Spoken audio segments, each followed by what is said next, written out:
Influencers, are defined as people that have the capacity to have impact on character, development, behavior of someone or something. The American Quarter Horse Association is rich with trailblazing women who have not only broken traditional barriers, overcome challenges, achieved goals, but have inspired and empowered especially young women to do the same. Wrangler Women of Influence, these four, always seek to recognize game-changing women. They've invested their lifetime making significant contributions to the American Quarter Horse Association through their careers and day-to-day lives, as you can see in their families and friends that are with them tonight. The Wrangler Women of Influence will be awarded annually to women whose character, vision, and perseverance have impacted the industry and those around them. Now, let's get to the first class of the AQHA Wrangler Women of Influence. Nancy Kahill's example of honesty and integrity to the horse and to her students embodies the true spirit of Wrangler Women of Influence. For more than 50 years in the equine industry, Nancy began training horses in her youth and continues to do so at her training facilities in Madisonville, Texas. I was looking at these old, wrinkled, bruised, cut-up hands yesterday, and as I was looking at them, I thought, how honored you have been all your life. And these 3 rings pretty much sum it up. This one I've been wearing for 50 years, married to Bubba Kahill. Now this has to be some kind of a record for horse trainers to be married for 50 years. I think you'd agree. The bonus with that marriage came these 2 great kids. Quincy Kahill Allen, whose wonderful husband Dustin is here tonight. Quincy's in the pink back there. My 3 granddaughters, stand up girls. Addie, Channing, and Jade Allen. My gorgeous son, the tallest one here, Cannon Kahill. His wife, who couldn't be here, who is one of the most beautiful people you've ever seen, Macy, their son Case, and daughter Lou Casey. Unfortunately, they couldn't be here, but they'll look at the video. And then girl Friday, who has been part of our family for 25 years. I miscounted on the way up here yesterday. I said 23, she said 25. Michelle Tidwell, who remembers everything I forget. That's the only reason we keep her around. In 1974, I got this ring, this honorable ring from Texas A&M University, where I got an academic education above all. I met so many contacts that I still know, and so many life lessons. I took 11 head of horses in training to college with me. My parents didn't know anything about horses, and it was a good thing, because who would let their kid take 11 head of training horses to school? In 1996, my peers gave me this ring, the Professional Horsewoman of the Year. I was so amazed that all my friends and all my clients thought enough of me that I have this ring on. All of these rings I've never taken off. You can't read them anymore. My Aggie ring is just as smooth. You can read my name on the inside.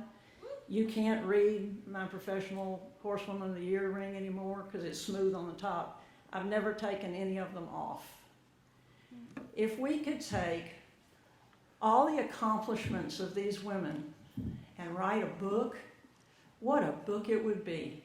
What stories they can tell. What an entertainment value it would be. I would love to be the one that started the book, but I can't write for nothing, so I get somebody who can write to do that. Maybe you, Laura. You were wanting something to do. Let's write a book. I've never been under the influence, but I have been influenced by so many wonderful people. My family, my friends, my customers who are my friends. One time AQHA asked on one of those bios, who was the celebrity you trained for? And I said, all of my customers are celebrities to me. And so for all of you that have influenced me, and not the other way around, this one's for you. This is the cherry on top. Thank you so much. Carol Rose is the definition of a Wrangler woman of influence. She's shown a lifelong dedication to molding the American quarter horse industry in profound ways. Her first horse show was at the ripe old age of 5, and she's never looked back. Carol's been a member of AQHA for over 60 years. Now that's an expensive bottle of wine right there. Carol is not simply a member of this organization, she is an American Quarter Horse Hall of Fame inductee, an AQHA leading breeder of performance horses, and has owned and bred a multitude of AQHA world champions, among other innumerable accomplishments. Her enthusiasm for and unwavering commitment to the breeding aspect of the industry has led to the production of phenomenal horses. Carol Rose is a trailblazer, always believing that there's no difference between a cowgirl or a cowboy when they're on a horse. Yeah, Carol Rose is synonymous with a Wrangler woman of influence. All I ever wanted to do was ride horses, and I didn't want to raise horses. It was too slow. I just wanted to ride horses, and I rode cutting horses and ran cow horses. Well, I started out with what they call stock horse in California when I was 8 years old, and I showed in all the events, all the all-arounds, and I grew up and started ran cow horses, and then I started riding cutting horses, and I went to college. And when I was in college, when I had time, I would sit and look at the Quarter Horse Journal. And I used to think, I wonder what you have to do. I'd look at these pictures of these ranches, and I'm thinking, I wonder what you have to do this. But it was never a dream, it was just a thought. Never a dream. And I didn't want to raise horses, that took way too long, and I just wanted to have a horse and ride it. And get to every horse show, and all through college I continued to ride horses, and that's all I ever did in my life. Well, and my mother is the reason that I'm here, and of course she's the reason that I did what I did, because she made sure I got on my first horse when I was 3 and went to my first horse show when I was 5. And my mother always had her words were, she didn't believe in the word can't. There was never a belief that you said whatever you can do, there's never the word can't.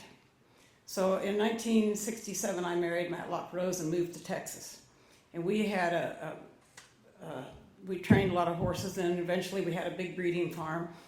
And in those days I kept house and cooked, so I worked many days, many hours, 24/7, and we didn't have computers, so I kept all the records on by hand, and we bred 1978, we bred 600 mares without neck bands, didn't have IDs, because I didn't know about that. It was all, I believe me, everything I did was just hard work. In 1983, Matlock decided he didn't want to be married to me anymore.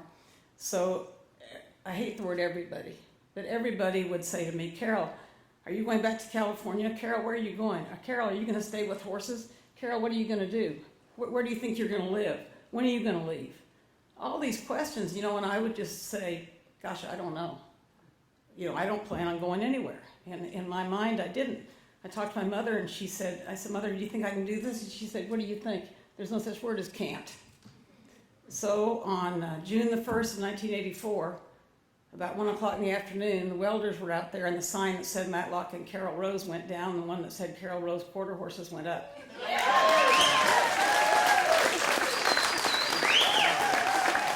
And I can tell you that the rest is history. But I want to tell any of you in this room, and I know there's not a lot of kids here, but if you ever have a whim, if you ever have a thought, if you ever have a dream, if you ever have a passion, if you ever have any kind of a thought of what you might want to do with your life, just believe in yourself and go for it. That's what I did, and I can't thank you all enough. Robin has spent her life dedicated to her family the American Quarter Horse, the AQHA, and the American Quarter Horse Foundation. She exemplifies a true trailblazer and a Wrangler woman of influence. Her lifelong friendship and endless encouragement to the equine community has made her a role model for all of us. Robin was influential in developing Windward Stud, one of AQHA's largest breeding farms for both race and show. Robin has worked tirelessly to increase American Quarter Horse Association Foundation awareness, funding, and programs. She served on the AQHA Youth Activities Committee, the Foundation Council, and became the first appointed member, female, to the Foundation's Board of Trustees. She's now an honorary AQHA Vice President. Robin believes her drive and her passion comes from being raised by people who just plain loved animals. With her 3 children, 4 grands, and attempting to manage Frank, full-time job.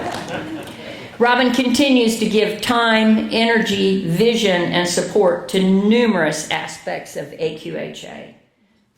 I met most of you in this room because of the American Quarter Horse. I met my husband Frank because of the horse. My entire family is invested in the horse industry. The American Quarter Horse family is so special to me and my family. I am humbled by this word and I appreciate it. The day I started loving the American Quarter Horse Foundation, I was a young woman. The foundation touches all the programs I hold close to me: scholarships, equine research, equine assisted activities and therapies, the museum, and the Hall of Fame. Our foundation, led by my good friend Chris Seitz, is really making a difference. And I wouldn't be me if I didn't ask all of you to please keep supporting our programs. Again, I thank you for this honor. I love you all. A member of the AQHA since 1968, Georgia has an extraordinary list of accomplishments and accolades as a horsewoman, a leader, a breeder, and a competitor. Georgia has always been a proud supporter of the AQHA Ranching Heritage Young Horse Development Program. She's an inductee to the American Quarter Horse Association Hall of Fame, serves as an honorary AQHA Vice President and Director, and was named the first woman president of the South Dakota Quarter Horse Association, in addition to her numerous serves on AQHA committees. She actively now runs the Raymond Sutton Ranch, home to the oldest production sale in the world. Georgia and Ray and their daughter Heather were always so generous to the foundation auctions and would come up with things like a full-blown buffalo head and shoulders mount that weighed about 1,500 pounds that was sold for thousands of dollars. We honor Georgia Sutton as a true and deserving Wrangler of influence. The reason I'm up here tonight is because of role models and leadership that I've seen with women in AQHA. And so tonight I'm going to take us back in history and mention some names of people that are no longer with us, but have influenced our association. My first convention was in Hawaii, and I was a relatively new horse person. I came from town, and I'd always had horses, but then I went to college, and some of you know this story. There was that guy at college. And he was hot. So I married him. Moved 20-some miles away from town. My nearest neighbor is still 3 miles away, except for Heather. She lives in the same yard, but at the Hawaii convention, I thought, these are kind of neat people. And one of the people we met was Vern Gagne. Does anybody know the name Vern Gagne? Are you old enough to know that? Are you WW Wrestling? Okay, he was a world champion, and he was there at the convention with his daughter Mary. And I thought, wow, a world champion wrestler, his daughter, they belong to this? This is an association I want to be with. Not all the people that influenced me were people that were members. Some of them were people that worked for AQHA, and one of them I would mention is Betty Nix. She was Ron Blackwell's left and right and bottom foot and whatever else. Frank, is that about right? Yeah. Betty remembered me from that first convention. All the rest of the time I would see her, and she was always very willing to say hello and talk to me. A very gracious woman. Another woman that influenced me was a member of the staff, and she was there for over 30 years, and some of you will remember her name because you talked to her with problems that you had with registration. Debbie Black. How many of you know the name Debbie Black? Ah, I sat at the table with her and listened to her smooth out problems a couple of times. She was a gracious woman also.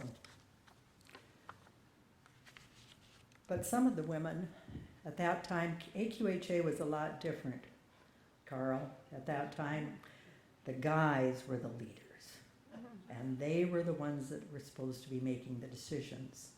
Everybody on the board was a man. There were no women. But some of those wives in the background, I think, had something to do with decisions that were made at that time.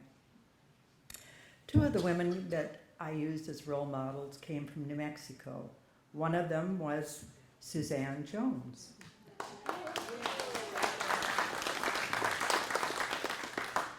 She was riding at the World Show before they decided to make a select part of it. And I can remember Punch telling her, and Dirk telling her, Mom, darling, you really don't need to be there, but Suzanne was there. She showed and she judged, and she was always an honest judge, and I enjoyed showing to her. It was also a lot of fun to go out with Suzanne and Punch for ice cream at a convention, or to watch the two of them dancing. And some of you remember seeing that, and that was probably even the last years that they were able to come. And she also was an artist. I have a pair of earrings that she made out of gourds that came off of the ranch. And some of you maybe have jewelry that she did. The other woman from Mexico was Blair Darnell, Mrs. Casey Darnell. Blair was a strong woman. She and Suzanne didn't always see eye to eye. So, my first convention was in Hawaii. And all of a sudden, the executive board decided we could go back to Hawaii again. And boy, I was looking forward to that. And the price went up and up. And how many years, Frank? A convention is 4 or 5 years planned out. All of a sudden, AQHA pulled the plug, and we weren't going to Hawaii. We were going to New Mexico, Albuquerque, New Mexico. And the staff really wasn't too sure about what you did in Albuquerque, New Mexico. So they said, Suzanne, Blair, how would you like to manage the convention? And these two women got together and gave us a really good convention within probably less than a year. So no Hawaii, but Albuquerque. Maxine Lakin from Arizona showed me what it was like to be gracious. She and her husband were wonderful people. All of a sudden, AQHA kind of changed, and all of a sudden we had the first woman on the board as a director, Laura Walker Denton. Lolly set the world on fire, and if you look at the board now, and I don't know Carl, but I would imagine there are at least half the board members that sit there that are female. But Laura was the first one. The last person I'm going to mention is somebody that was a thorn in the side of AQHA many times. Frank, do you want to make a guess? Mildred Janowitz. Mildred Janowitz from Colorado. Some of you knew Mildred. And she was very outspoken. She'd started her life as a journalist. She and her husband got into horses. They called them the sweet horses, and most of their horses had sweet in their name. But Mildred was not afraid to get up in a meeting if she felt something very strongly was in the best interest of the Quarter Horse Association. Sometimes maybe she was a little off, but I think more times than not she was on. So these women are the reason that I'm standing here before you tonight. They were role models, and they showed me what it was like to be an AQHA woman of influence. Thank you.